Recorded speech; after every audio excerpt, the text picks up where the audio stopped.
இந்த வீடியோவில் கொடுக்கப்பட்டுள்ள அனைத்து தகவல்களும் கல்வி நோக்கத்திற்காக மட்டுமே. நாங்கள் செபியில் பதிவு செய்யப்பட்ட முதலீட்டு ஆலோசகர் அல்ல.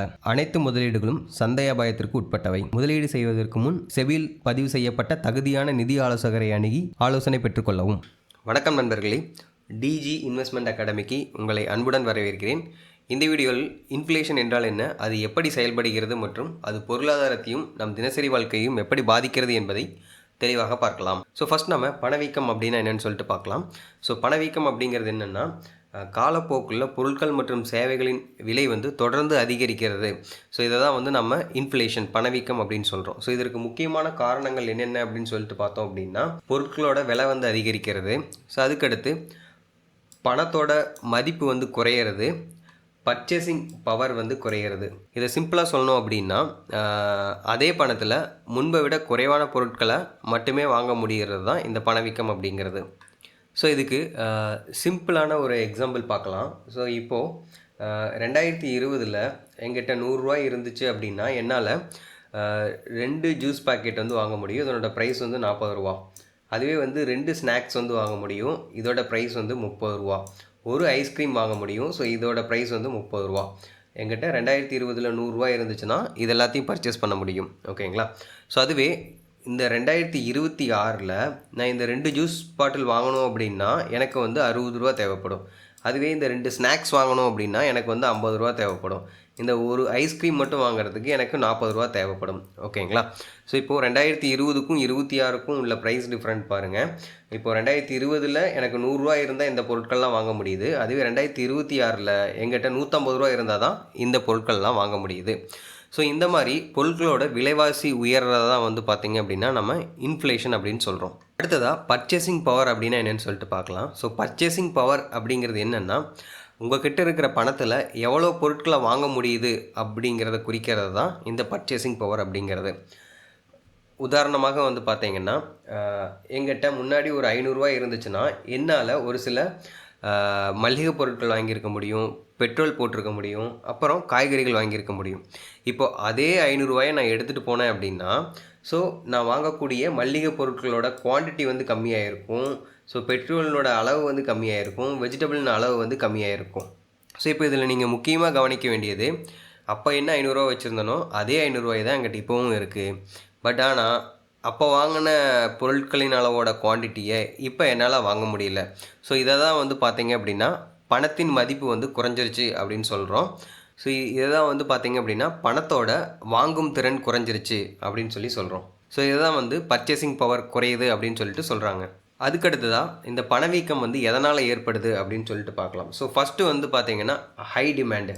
ஸோ ஒரு பொருளை அதிகமான மக்கள் வாங்க விரும்பும்போது அதனோட விலை அதிகரிக்கும்.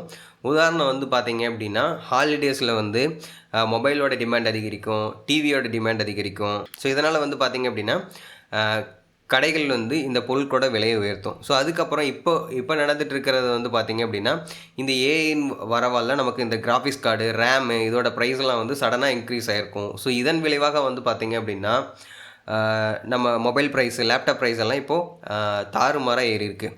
ஸோ இந்த மாதிரி நமக்கு அதிகமான டிமாண்ட் ஏற்படும் போது ஒரு பொருளோட விலை அதிகரிக்கும். அதுக்கடுத்து ரா மெட்டீரியலோட விலை அதிகரிக்கிறப்ப பொருட்களோட விலை அதிகரிக்கும். ஸோ உதாரணமாக இப்போது நம்ம மொபைலை பற்றி பேசியிருந்தோம். ஸோ மொபைலில் இப்போ ரேமுக்கு டிமாண்ட் அதிகமாக இருக்குங்காட்டி இப்போ மொபைலோட ப்ரைஸும் அதிகரிக்குது. அது இல்லாத இப்போ லேப்டாப்போட ப்ரைஸுமே அதிகரிக்குது. ஸோ இந்த ஏஐக்காக இந்த சிப்புகள் தேவை அதிகமாக இருக்குங்காட்டி, ஸோ இந்த ரேம், இந்த கிராஃபிக்ஸ் கார்டோட ப்ரைஸ் அதிகரிக்குங்காட்டி நம்ம மொபைல் ப்ரைஸும் அதிகரிக்குது. ஸோ அதே மாதிரி ஒரு சிம்பிளான உதாரணமாக எடுத்துக்கிட்டிங்க அப்படின்னா, இங்கே எக்ஸாம்பிளுக்கு நம்ம பால் விலை அதிகரிக்குதுன்னு வச்சுக்கோங்களேன். இப்போது பால் விலை அதிகரிக்கிறதுனால நமக்கு என்னென்ன பிரச்சனை வரும்? ஒன்று பார்த்திங்க அப்படின்னா கடையில் டீ விலை அதிகரிக்கும், காஃபியோட விலை அதிகரிக்கும். அதுக்கடுத்து ஐஸ்கிரீம் விலை அதிகரிக்கும், இனிப்பு பொருட்களோட விலை அதிகரிக்கும். அடுத்து பெட்ரோலோட விலை இன்க்ரீஸ் ஆகும்போது டிரான்ஸ்போர்ட்டேஷன் காஸ்ட், போக்குவரத்து செலவு அதிகரிக்கும். ஸோ அதனால் காய்கறி விலை அதிகரிக்கும், மளிகை பொருட்களின் விலை உயரும், டெலிவரி சார்ஜ் அதிகமாகும். ஸோ இப்போது நம்ம பணவீக்கம் எதனால் ஏற்படுது அப்படிங்கிறத பார்த்தோம். அதுக்கடுத்ததாக பார்த்தீங்க அப்படின்னா பணவீக்கத்தினால் ஏற்படும் விளைவுகள், பிரச்சனைகள் என்னென்ன அப்படின்னு சொல்லிட்டு பார்க்கலாம். ஸோ ஃபஸ்ட்டு பார்த்தீங்க அப்படின்னா நாம் அன்றாட தேவைகளுக்கான வாங்கக்கூடிய பொருட்களின் விலை அதிகரிக்கும். அடுத்தது சேமிப்போட வேல்யூ குறையும். உதாரணத்திற்கு நான் ஒரு இடத்துல அமௌண்ட் வந்து சேமிக்கிறேன். ஸோ அதில் வரக்கூடிய இன்ட்ரெஸ்ட்டு இன்ஃப்ளேஷனை விட கம்மியாக இருக்குன்னு வைங்களேன். இன்ஃப்ளேஷன் பாட்டுக்கு இன்க்ரீஸ் ஆகிட்டே போயிட்டுருக்கு. பட் எனக்கு வரக்கூடிய இன்ட்ரெஸ்ட் வந்து இன்ஃப்ளேஷனை விட கம்மியாக தான் இருக்குது அப்படின்னா, ஸோ நான் சேமித்து வைக்கிறோட பணத்தோட மதிப்பு வந்து குறைவாக தான் இருக்கும் இன்ஃப்ளேஷனை விட. அப்போது ஓவர் த பீரியடில் வந்து பார்த்திங்க அப்படின்னா, அந்த நான் சேமித்து வச்ச பணத்தோட வேல்யூவும் வந்து கம்மியாயிரும். ஸோ இது வந்து எனக்கு லாஸ் தான். அடுத்ததாக லோன் இஎம்ஐ வந்து அதிகரிக்கலாம். இன்ஃப்ளேஷன் அதிகரிக்கிறதுனால ஆர்பிஐ வந்து இன்ட்ரெஸ்ட் ரேட்டை வந்து உயர்த்தலாம். இதனால் நம்ம இஎம்ஐக்கு பே பண்ணுற இன்ட்ரெஸ்ட் வந்து அதிகரிக்கலாம். அடுத்ததாக நிறுவனங்களோட லாபம் வந்து குறையலாம். ஸோ நிறுவனங்களின் செலவு வந்து அதிகரிக்கும். ரா மெட்டீரியல் வாங்குறதுக்கு, டிரான்ஸ்போர்ட்டுக்கு, எலக்ட்ரிசிட்டிக்கு, எம்ப்ளாயீஸ்க்கு சேலரி கொடுக்கறதுக்கு. ஸோ இதனால் நிறுவனத்துக்கு ப்ராஃபிட் மார்ஜின் வந்து குறையலாம். ஸோ இந்த மாதிரி இந்த இன்ஃப்ளேஷன் வந்து நமக்கு பாதிப்பை வந்து ஏற்படுத்தும். அடுத்ததாக இந்த இன்ஃப்ளேஷன் வந்து எப்படி மெஷர் பண்ணுறாங்க அப்படின்னு சொல்லிட்டு பார்க்கலாம். ஸோ இந்தியாவிலேயே வந்து பார்த்திங்க அப்படின்னா முக்கியமாக 2 இண்டெக்ஸ் வந்து இந்த இன்ஃப்ளேஷனை மெஷர் பண்ணுறதுக்கு வச்சுருக்காங்க. ஒன்று வந்து கன்சியூமர் ப்ரைஸ் இண்டெக்ஸ், சிபிஐ அப்படின்னு சொல்லுவாங்க. இன்னொன்று வந்து WPI, ஹோல்சேல் ப்ரைஸ் இண்டெக்ஸ் அப்படின்னு சொல்லுவாங்க. ஸோ இந்த 2 இண்டெக்ஸுமே நமக்கு அதிகமானால் ஸோ நமக்கு இன்ஃப்ளேஷன் வந்து இன்க்ரீஸ் ஆகுது அப்படின்னு அர்த்தம். ஸோ அடுத்து இந்த WPI அப்படின்னா என்னென்னு சொல்லிட்டு பார்க்கலாம். ஸோ இந்த WPI அப்படிங்கிறது ஹோல்சேல் ப்ரைஸ் இண்டெக்ஸ் அப்படின்னு சொல்லுவாங்க. ஸோ இது பேரில் குறிப்பிட்டிருக்கிற மாதிரியே ஹோல்சேல் அல்லது பிஸ்னஸ் லெவலில் ஏற்படும் ப்ரைஸ் சேஞ்சஸை வந்து இது மெஷர் பண்ணுது. அதாவது கஸ்டமருக்கு பொருள் போகிறதுக்கு முன்னாடி பிஸ்னஸ் டு பிஸ்னஸ் ட்ரேட் ஆகும் இல்லையா. ஸோ இந்த லெவலில் ஏற்படும் விலை மாற்றத்தை கேப்சர் பண்ணி இன்ஃப்ளேஷனை வந்து அளவிடுது. ஸோ உதாரணமாக எடுத்துக்கிட்டிங்க அப்படின்னா, இப்போது சோப் தயாரிக்கிற ஃபேக்ட்ரி இருக்கிறதா வச்சுக்குவோம். ஸோ அந்த ஃபேக்ட்ரியிலேருந்து டைரெக்டாக சூப்பர் மார்க்கெட் போகுதுன்னு வச்சுக்கலாம். இப்போது இந்த ஃபேக்ட்ரிக்கும் இந்த சூப்பர் மார்க்கெட்டுக்கும் இடையே இருக்கிற, அதாவது ஃபேக்ட்ரி டு டிஸ்ட்ரிபியூட்டருக்கு இடையே இருக்கிற ப்ரைஸ் சேஞ்சஸை கேப்சர் பண்ணுறது தான் இந்த WPI அப்படிங்கிறது. அதாவது கஸ்டமருக்கு முன்னாடியே இவங்க 2 பேர்த்துக்கு இடையில் இருக்கக்கூடிய ப்ரைஸ் சேஞ்சஸை வந்து கேப்சர் பண்ணுறது தான் இந்த WPI இண்டெக்ஸ் அப்படிங்கிறது. ஸோ இந்த WPI அப்படிங்கிறது எதை கேப்சர் பண்ணுது அப்படின்னா, ஃபேக்ட்ரி ப்ரைஸஸை, பல்க் ப்ரைஸஸை, டீலர் ப்ரைஸஸை, ஹோல்சேல் மார்க்கெட் ப்ரைஸஸை கேப்சர் பண்ணி இண்டெக்ஸ் வந்து ரிஃப்ளெக்ட் பண்ணுது. ஓகேங்களா. இது வந்து நமக்கு எதை வந்து கேப்சர் பண்ணுறதில்ல அப்படின்னா, கஸ்டமர் டைரெக்டாக வாங்குவாங்கள்ல, ஸோ அந்த இன்ஃப்ளேஷனை வந்து இது கேப்சர் பண்ணாது. இந்த WPIனால் ஸ்டாக் மார்க்கெட்டில் என்ன இம்பேக்ட் ஏற்படும் அப்படின்னு சொல்லிட்டு பார்க்கலாம். ஸோ இந்த WPI அதிகரிச்சு அப்படின்னா ரா மெட்டீரியல் காஸ்ட் வந்து இன்க்ரீஸ் ஆகிறதுக்கான சான்சஸ் இருக்குது. கம்பெனியோட செலவினங்கள் வந்து அதிகரிக்கிறதுக்கான சான்சஸ் இருக்குது. அதனால் ப்ராஃபிட் மார்ஜின் வந்து குறையிறதுக்கான வாய்ப்பு இருக்குது. ஸோ இதனால் வந்து பார்த்திங்க அப்படின்னா steel, cement, automobile, manufacturing, construction, so இந்த மாதிரி நிறுவனங்களுக்கு வந்து இது நெகட்டிவாக அமையலாம். இதை சிம்பிளாக சொல்லணும் அப்படின்னா, இப்போது ஸ்டீல் ப்ரைஸ் வந்து இன்க்ரீஸ் ஆகுதுன்னு வச்சுக்கோம். ஸோ இது வந்து ஒரு ரா மெட்டீரியல். ஸோ இந்த ரா மெட்டீரியலில் நிறைய கம்பெனிஸ் வந்து பயன்படுத்துவாங்க. உதாரணத்திற்கு கார் கம்பெனி எடுத்துட்டோன்னா அங்கே ஸ்டீல் வந்து அதிகமாக பயன்படுத்தப்படும். ஸோ அதனால் இந்த கார் கம்பெனிஸ் வந்து ஸ்டீலை வாங்குறதுக்காக அதிகமாக பணம் செலவழிக்க வேண்டியது இருக்கும். ஸோ இதனால் அவர்களுக்கான ரா மெட்டீரியல் வாங்குறதுக்கான காஸ்ட் வந்து அதிகரிக்கும். அதுக்கடுத்து கன்ஸ்ட்ரக்ஷன் கம்பெனி எடுத்துக்கிட்டாலும் அங்கேயும் அதிகமாக வந்து ஸ்டீல் யூஸ் பண்ணுவாங்க. இந்த கன்ஸ்ட்ரக்ஷன் கம்பெனிக்கும் ரா மெட்டீரியல் வாங்குறதுக்கான காஸ்ட் வந்து அதிகரிக்கும். இந்த மாதிரி ரா மெட்டீரியல் காஸ்ட் அதிகரிக்கிறதுனால, ஸ்டீலோட ப்ரைஸ் அதிகரிக்கிறதுனால இந்த ஸ்டீலை மூலதனமாக வச்சு எந்தெந்த நிறுவனங்கள்லாம் இயங்குதோ ஸோ அந்த நிறுவனத்தோட ப்ராஃபிட் வந்து கம்மியாகலாம். இந்த மாதிரி நிறுவனத்தோட ப்ராஃபிட் குறையிறதுனால இந்த ஸ்டீலை மூலதனமாக வச்சு இயங்கக்கூடிய நிறுவனத்தில் இன்வெஸ்ட்மெண்ட் செய்திருக்கக்கூடிய முதலீட்டாளர்கள் வந்து இதை விட்டு வெளியேறதுக்கான வாய்ப்பு அதிகம். WPI இன்வெஸ்டர் எதிர்பார்த்த வேல்யூவை விட குறைவாக வந்துடுச்சு அப்படின்னா மார்க்கெட் வந்து இதற்கு பாசிட்டிவாக ரியாக்ட் செய்யலாம். இதனால் நமக்கு ரா மெட்டீரியலோட ப்ரெஷர் வந்து குறையும், கம்பெனி ப்ராஃபிட்ஸ் வந்து இம்ப்ரூவ் ஆகும், இன்ஃப்ளேஷன் ஃபியர் வந்து குறையும். ஸோ இந்த WPI எதிர்பார்ப்பு அப்படிங்கிறது எக்ஸ்பெக்டேஷன் சொல்லுவாங்க மார்க்கெட்டில். ஸோ அப்படின்னா என்னென்னா, இந்த WPI டேட்டா ரிலீஸ் ஆகிறதுக்கு முன்னாடியே எக்கனாமிஸ்ட் வந்து நமக்கு ஒரு எக்ஸ்பெக்டட் நம்பர் வந்து ப்ரிடிக்ட் பண்ணுவாங்க. ஸோ இந்த நம்பரை இந்த இன்ஃப்ளேஷன் வந்து பீட் பண்ணுதா இல்லை அதுக்கு கீழே இருக்கா அப்படிங்கிறத பேஸ் பண்ணி தான் மார்க்கெட்டோட ரியாக்ஷன் வந்து இருக்கும். உதாரணத்துக்கு வந்து இப்போது WPI வந்து 2% அப்படின்னு சொல்லி எக்ஸ்பெக்ட் பண்ணுறாங்கன்னு வைங்களேன். ஆனால் ஆக்சுவலாக வந்தது 5% அப்படின்னா இதன் அர்த்தம் WPI ஃபோர்காஸ்ட் பண்ணதை விட அதிகமாக வந்திருக்குது. ஸோ இது வந்து மார்க்கெட்டில் நமக்கு நெகட்டிவ் இம்பேக்டை ஏற்படுத்தலாம். ஸோ அதுக்கடுத்து WPI மற்றும் இந்த INR இம்பேக்டை பற்றி பார்க்கலாம். WPI அதிகரிக்கிறதுனால சில நேரங்களில் ஐஎன்ஆர் வந்து ஸ்ட்ரென்த் ஆகிறதுக்கான வாய்ப்பு இருக்குது. எதனால் அப்படின்னு சொல்லிட்டு கேட்டிங்கன்னா, ஸோ ஆர்பிஐ வந்து இந்த இன்ஃப்ளேஷன் அதிகரிக்கிறதுனால இன்ட்ரெஸ்ட் ரேட்டை வந்து உயர்த்தலாம். அப்படி உயர்த்தும் போது என்னாகும் அப்படின்னா, அதிகப்படியான இன்ட்ரெஸ்ட் ரேட் என்ன பண்ணுது அப்படின்னா நமக்கு ஃபாரின் இன்வெஸ்டர்ஸை அட்ராக்ட் பண்ணும். ஸோ ஃபாரின் இன்வெஸ்டர்ஸ் வந்து நம்மளுடைய கரன்சியை வந்து வாங்குவாங்க. அப்படி வாங்கும்போது நம்மளுடைய கரன்சிக்கு டிமாண்ட் அதிகமாகும். இதனால் ஐஎன்ஆர் வந்து ஸ்ட்ரென்த் ஆகிறதுக்கான வாய்ப்பு அதிகமாக இருக்குது. ஸோ அடுத்து நம்ம சிபிஐ அப்படின்னா என்னென்னு சொல்லிட்டு பார்க்கலாம். சிபிஐ அப்படிங்கிறது என்னென்னா கன்சியூமர் ப்ரைஸ் இண்டெக்ஸ் அப்படின்னு சொல்லுவாங்க. சிபிஐ வந்து கஸ்டமர் அல்லது ரீட்டைல் லெவலில் இன்ஃப்ளேஷனை வந்து அளவிடுறதுக்கு பயன்படுது. ஸோ இந்த சிபிஐ வந்து பார்த்திங்க அப்படின்னா பொதுமக்களோட தினசரி பயன்படுத்தக்கூடிய பொருட்களோட விலையை வந்து கேப்சர் பண்ணுது. உதாரணத்துக்கு பால், அரிசி, petrol, bus ticket, electricity bill இதோட ப்ரைஸ் எல்லாம் இன்க்ரீஸ் ஆகும்போது சிபிஐயும் இன்க்ரீஸ் ஆகும். ஸோ ஆர்பிஐ ஏன் வந்து இந்த சிபிஐக்கு வந்து முக்கியத்துவம் கொடுக்குறாங்க அப்படின்னா, சிபிஐ பொதுமக்களின் வாழ்க்கையை நேரடியாக பாதிக்கிறதுனால ஆர்பிஐ வந்து இந்த சிபிஐ மேலே அதிக கவனம் வந்து செலுத்துகிறாங்க. ஸோ இந்த சிபிஐ அதிகமானால் ஸோ ஆர்பிஐ வந்து உடனே இன்ட்ரெஸ்ட் ரேட்டை உயர்த்தி அதன் மூலம் இன்ஃப்ளேஷனை கட்டுப்படுத்துறதுக்கு முயற்சிப்பாங்க. ஸோ அடுத்ததான் நம்ம இந்த இன்ட்ரெஸ்ட் ரேட் வந்து எப்படி இன்ஃப்ளேஷனை கட்டுப்படுத்துது அப்படின்னு பார்க்கலாம். ஸோ இப்போது இன்ட்ரெஸ்ட் ரேட் வந்து கம்மியாக இருந்துச்சு அப்படின்னா என்ன ஆகும்னா நமக்கு லோன்லாம் வந்து குறைவான வட்டி விகிதத்தில் கிடைக்கும். ஸோ இதனால் நிறைய பேர் கடன் வாங்க ஆரம்பிப்பாங்க. இதனால் நம்ம ஸ்பெண்ட் பண்ணுறதும் அதிகரிக்கும். மக்கள் வந்து ஸ்பெண்ட் பண்ணுறதும் அதிகரிக்கும். இதனால் வந்து இன்ஃப்ளேஷனும் வந்து நமக்கு அதிகரிக்கலாம்.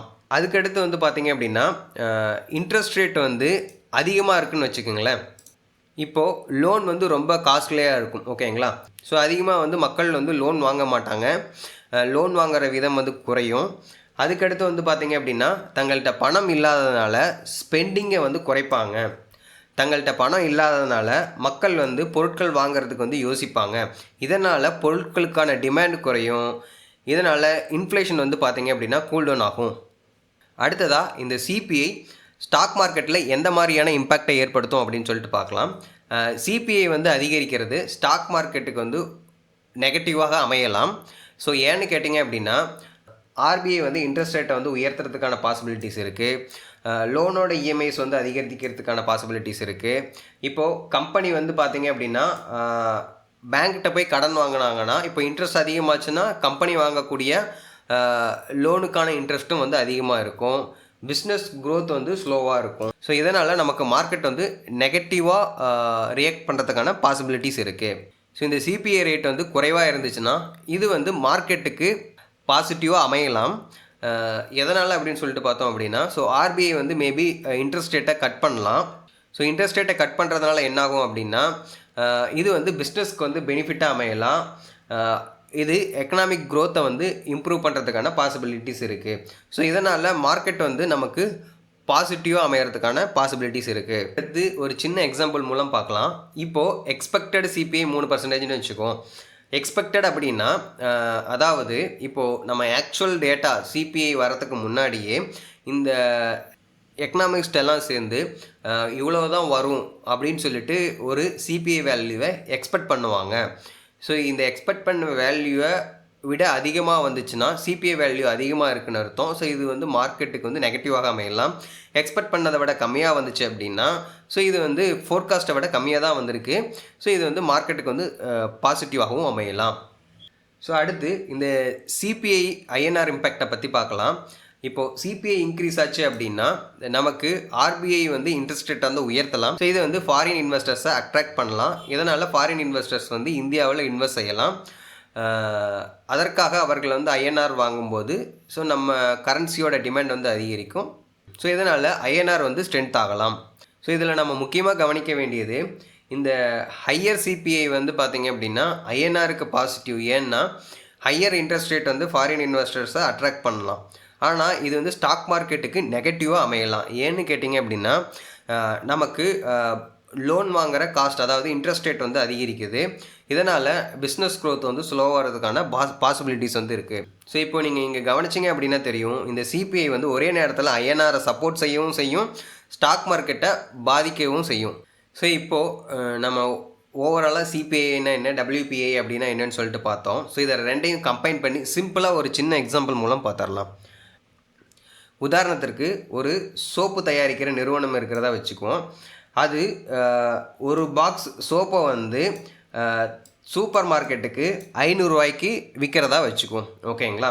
ஸோ இப்போது இது டைரெக்டாக வந்து பார்த்திங்க அப்படின்னா கம்பெனியிலேருந்து சூப்பர் மார்க்கெட், அதாவது டிஸ்ட்ரிபியூட்டருக்கு டைரெக்டாக வந்துடுது. ஸோ இதை வந்து போன மாதம் 500 ரூபாய்க்கு இந்த சூப்பர் மார்க்கெட்டுக்கு விற்றுருது. இப்போது இந்த சூப்பர் மார்க்கெட் என்ன பண்ணுது அப்படின்னா, இந்த ஹோல்சேலில் வாங்கின சோப்பை அப்படியே வந்து கஸ்டமருக்கு வந்து தனித்தனியாக தான் விற்கும். அப்படி தனித்தனியாக விற்கும்போது ஒரு சோப்போட விலை வந்து 30 ரூபாய்க்கு விற்குதுன்னு வைங்க. ஓகேங்களா? இப்போது ஒரு மாதம் கழிச்சு, இப்போ இந்த மாதத்தில் வந்து பார்த்திங்கன்னா எகைன் அந்த சோப்பு கம்பெனி அந்த ஒரு பாக்ஸோட சோப்போட விலையை 650 ரூபாய்க்கு மாற்றிடுது. இப்போது இந்த சோப்பு கம்பெனி சூப்பர் மார்க்கெட்டுக்கு தன்னோட டிஸ்ட்ரிபியூட்டருக்கு அந்த ஒரு பாக்ஸோட விலை 650 ரூபாய்க்கு கொடுக்குது. இப்போ ப்ரைஸ் வந்து பார்த்திங்க அப்படின்னா போன மாதம் 500 ரூபா இருந்தது, இந்த மாதம் அந்த ஒரு பாக்ஸ் சோப்போட விலை 650 ரூபா ஆயிடுச்சு. இப்போது அந்த கம்பெனிகிட்டேருந்து வாங்கின சோப்பை இந்த சூப்பர் மார்க்கெட் கஸ்டமருக்கு ஒவ்வொரு சோப்பாக விற்கிது. அப்படி ஒவ்வொரு சோப்பாக விற்கும்போது வந்து பார்த்திங்க அப்படின்னா அந்த சோப்பை 40 ரூபாய்க்கு விற்கிது. போன மாதம் 30 ரூபாய்க்கு விற்ற சோப்பை இந்த மாதம் 40 ரூபாய்க்கு இந்த சூப்பர் மார்க்கெட் வந்து விற்கிது. இதில் நீங்கள் முக்கியமாக கவனிச்சிங்க அப்படின்னா உங்களுக்கு தெரியும், கம்பெனிக்கும் சூப்பர் மார்க்கெட்டுக்கும் இடையே ஒரு ட்ரேட் நடக்குதுங்களா, இந்த ட்ரேடில் ஏற்படக்கூடிய ப்ரைஸ் டிஃப்ரென்ஸை கேப்சர் பண்ணக்கூடியதான் WPI இண்டெக்ஸ் அப்படிங்கிறது. அதுவே வந்து இன்னொரு சைடு எடுத்துக்கிட்டோம் அப்படின்னா இந்த சூப்பர் மார்க்கெட்டுக்கும் கஸ்டமருக்கும் இடையே இருக்கிற ப்ரைஸ் டிஃப்ரென்ஸை கேப்சர் பண்ணக்கூடியதான் இந்த CPI அப்படிங்கிறது. ஸோ அடுத்ததாக இந்த CPI டேட்டா வந்து யாரால் வெளியிடப்படுகிறது, எப்போது வெளியிடப்படுகிறது அப்படின்னு சொல்லிட்டு பார்க்கலாம். இந்த CPI டேட்டாவை பொறுத்தளவுக்கு ministry of statistics and program implementation அப்படிங்கிற கவர்மெண்ட்டோட ஒரு டிபார்ட்மெண்ட் தான் வெளியிடுது. எப்போ வெளியிடுறாங்க அப்படின்னு பார்த்தீங்கன்னா, இது மாதம் வந்து பார்த்திங்க அப்படின்னா 12ஆம் தேதியிலேருந்து 14ஆம் தேதிக்குள்ளே இந்த டேட்டா வந்து வந்துடும், பப்ளிஷ் பண்ணிடுவாங்க. ஸோ ஆல்மோஸ்ட் வந்து பார்த்திங்க அப்படின்னா மிட் ஆஃப் த மந்த்னு சொல்லலாம். அதுக்கடுத்து இந்த WPI டேட்டாவை யார் வந்து பப்ளிஷ் பண்ணுறா அப்படின்னு சொல்லிட்டு பார்த்தீங்கன்னா ministry of commerce and industry அப்படிங்கிற டிபார்ட்மெண்ட் வந்து வெளியிடுது. ஸோ இது எப்போ வெளியிடப்படுது அப்படின்னு சொல்லிட்டு பார்த்தீங்கன்னா ஒவ்வொரு மாதமும் வந்து 14ஆம் தேதியிலேருந்து 16ஆம் தேதி, ஸோ இந்த டேட்டுக்குள்ளே இந்த டேட்டா வந்து வெளியிடப்படுது. ஸோ ஆல்மோஸ்ட் வந்து பார்த்திங்க அப்படின்னா இதுவும் மிட் ஆஃப் த மந்தில் தான் வெளியிடப்படுகிறது. ஸோ இந்த டேட்டாவை வந்து நம்ம எப்படி பார்க்கலாம் அப்படின்னு சொல்லிட்டு பார்த்தீங்க அப்படின்னா, நீங்கள் ஈஸியாக வந்து கூகுளில் சர்ச் பண்ணி கரண்ட் CPI டேட்டா எவ்வளோ அப்படிங்கிறத செக் பண்ணிக்கலாம். அதுக்கடுத்து வந்து பார்த்திங்க அப்படின்னா அதே மாதிரி WPI டேட்டாவும் செக் பண்ணிக்கலாம். ஸோ அதுக்கடுத்து நம்ம இந்த CPI டேட்டா WPI டேட்டாவை நம்ம எப்படி பார்க்குறது அப்படின்னு சொல்லிட்டு பார்க்கலாம். ஸோ இந்த CPI வேல்யூவை நீங்கள் வந்து MOSPI கவர்மெண்ட் வெப்சைட் அஃபிஷியல் வெப்சைட்லேயே வந்து நீங்கள் இந்த டேட்டாவை பார்த்துக்க முடியும். ஸோ இதில் வந்து நீங்கள் இயர் வைஸும் பார்த்துக்கலாம், இப்போ கரண்ட்டாக என்ன இருக்குது அப்படிங்கிறதையும் வந்து நீங்கள் இந்த வெப்சைட்டில் வந்து செக் பண்ணிக்கலாம். ஸோ அதுக்கடுத்ததாக இந்த WPI இண்டெக்ஸ் வேல்யூ வந்து பார்த்தீங்கன்னா EAindustrial.nic.in அப்படிங்கிற அஃபிஷியல் வெப்சைட் மூலியமாகவும் நீங்கள் செக் பண்ணிக்கலாம். இது ரெண்டுமே வந்து அஃபிஷியல் மெத்தடு. ஸோ இல்லை நான் வந்து டேரெக்டாக கூகுளில் செக் பண்ணுறனாலும் நீங்கள் வந்து சர்ச் பண்ணி செக் பண்ணிக்கலாம். அதுக்கடுத்து வந்து பார்த்தீங்க அப்படின்னா நீங்கள் இந்த investing.com போனீங்க அப்படின்னா investing.comலேயும் வந்து நீங்கள் இந்த CPI WPI இண்டெக்ஸ் வேல்யூ எவ்வளோ அப்படிங்கிறத செக் பண்ணிக்கலாம். ஸோ இந்த சார்ட்டில் நீங்கள் கவனிச்சிங்க அப்படின்னா தெரியும், ஏப்ரல் மாதம் இன்னும் டேட்டா வரல. ஸோ இப்போ வந்து மே மாதம் நடக்குது. ஸோ மே மாதம் உங்களுக்கு வந்து பார்த்தீங்க அப்படின்னா மே மாதம் நீங்கள் பார்த்தீங்க அப்படின்னா ஏப்ரல் மாதத்துக்கான டேட்டாவை தான் மே மாதம் வந்து பப்ளிஷ் பண்ணுவாங்க. அப்படி பார்த்தோம் அப்படின்னா இந்த டேட்டா வந்து ப்ராபபிளி வந்து 12ஆம் தேதிக்கு மேலே வரதுக்கான 12-12ஆம் தேதிக்கு மேலே வரதுக்கான வாய்ப்புகள் இருக்குது. ஸோ இப்போது டேட் வந்து 9ஆம் தேதி ஆகிறதுனால ஸோ இன்னும் வந்து இந்த டேட்டா வந்து பப்ளிஷ் பண்ணவில்லை. ஓகேங்களா? ஸோ இப்போ நீங்கள் மார்ச் மந்த்து செக் பண்ணிங்க அப்படின்னா உங்களுக்கு பார்த்தீங்க அப்படின்னா தெரியும், ஃபோர்காஸ்ட் எவ்வளோ பண்ணியிருக்காங்க அப்படின்னா 3.48% ஃபோர்காஸ்ட் பண்ணியிருக்காங்க. ஆக்சுவல் ரிசல்ட் வந்தது வந்து பார்த்தீங்கன்னா 3.40% தான் வந்து வந்திருக்கு. ஓகேங்களா? சேம் வைஸ் வந்து பார்த்தீங்க அப்படின்னா நீங்கள் investing.comலேயே WPI இண்டெக்ஸ் ப்ரைஸும் செக் பண்ணிக்கலாம். ஸோ இந்த WPIலையும் வந்து பார்த்தீங்க அப்படின்னா உங்களுக்கு ஏப்ரல் மாதம் வந்து இன்னும் வரல. ஸோ இது வந்து 14-14ஆம் தேதிக்கு மேலே தான் வந்து பப்ளிஷ் ஆகும்னு சொல்லி ஆல்ரெடி பார்த்துருந்தோம். ஸோ ஏப்ரல் மாதத்துக்கான டேட்டா வரல. இப்போ மார்ச் மாதம் என்ன பப்ளிஷ் பண்ணியிருக்காங்க அப்படின்னா ஃபோர்காஸ்ட் பண்ணது 3% ஃபோர்காஸ்ட் பண்ணியிருக்காங்க. பட் வந்து ஆக்சுவலாக வந்திருக்கிறது வந்து பார்த்தீங்க அப்படின்னா 3.88% வந்து வந்திருக்கு, இன்க்ரீஸ் ஆகிருக்கு. ஸோ அடுத்தது நம்ம இந்த இன்வெஸ்டர்ஸ் ஏன் இந்த CPI WPIயை வாட்ச் பண்ணுறாங்க அப்படின்னு சொல்லிட்டு பார்க்கலாம். இந்த CPI WPI எதற்காக வாட்ச் பண்ணுறாங்க அப்படின்னா RBIயோட இன்ட்ரெஸ்ட் ரேட் டிசிஷனை வந்து முன்கூட்டியே அறியறதுக்கு. இப்போது ஹை இன்ஃப்ளேஷன் வந்து நமக்கு என்னாகும் அப்படின்னு சொல்லிட்டு பார்த்தீங்க அப்படின்னா RBI இன்ட்ரெஸ்ட் ரேட்டை வந்து இன்க்ரீஸ் பண்ணுறதுக்கான சான்சஸ் வந்து அதிகமாக இருக்குது. ஸோ இப்போது இன்ட்ரெஸ்ட் ரேட் வந்து டைரெக்டாக சேஞ்ச் ஆகிறது பேங்க்கோட ப்ராஃபிட்டபிலிட்டியை பாதிக்கப்படலாம். ஓகேங்களா? ஸோ அதுக்கடுத்து வந்து பார்த்திங்க அப்படின்னா மார்க்கெட்டோட சென்டிமெண்ட்டை வந்து இது சேஞ்ச் பண்ணலாம். உதாரணத்துக்கு வந்து சடனாக ஒரு இன்ஃப்ளேஷன் ரேட் இன்க்ரீஸ் ஆகுது, சடனாக இன்ஃப்ளேஷன் ரேட் வந்து கம்மியாகுது அப்படின்னா ஸோ அதற்கு தகுந்தாற்போல் மார்க்கெட் வந்து அதிகமாகவோ கம்மியாகவோ மூவ்மெண்ட் ஆகலாம். அதுக்கடுத்து வந்து பார்த்திங்க அப்படின்னா கோல்டு ப்ரைஸு டிமாண்ட் வந்து இன்க்ரீஸ் ஆகும். இதனால் நமக்கு வந்து கோல்டோட ப்ரைஸ் வந்து இன்க்ரீஸ் ஆகிறதுக்கான பாசிபிலிட்டிஸ் இருக்குது. அதுக்கடுத்து வந்து பார்த்திங்கன்னா லோனோட interest rate. So higher inflation வந்து பார்த்திங்க அப்படின்னா லோனோட இன்ட்ரெஸ்ட் ரேட்டை வந்து இன்க்ரீஸ் பண்ணுறதுக்கான பாசிபிலிட்டி வந்து இருக்குது. அதுக்கடுத்து வந்து பார்த்திங்க அப்படின்னா கம்பெனி ப்ராஃபிட்ஸு. இப்போது இன்ஃப்ளேஷன் அதிகரிக்கிறதுனால நமக்கு வந்து பார்த்திங்க அப்படின்னா ரா மெட்டீரியலோட காஸ்ட்ஸ் இன்க்ரீஸ் ஆகும். ஸோ இதனால் நமக்கு வந்து ப்ராஃபிட் மார்ஜின் கம்மியாகிறதுக்கான பாசிபிலிட்டிஸ் இருக்குது. அதுக்கடுத்து ஐஎன்ஆரோட மூவ்மெண்ட்டு. ஸோ இந்த இன்ஃப்ளேஷன் ரேட்னால் நமக்கு வந்து இன்ட்ரெஸ்ட் ரேட் வந்து பாதிக்கப்படுதுன்னு சொல்லி பார்த்தோம். ஸோ இதனால் என்ன ஆகும்னா ஃபாரினர்ஸோட investment in and out flow வந்து இன்க்ரீஸ் ஆகலாம், இல்லை டிக்ரீஸ் ஆகலாம்.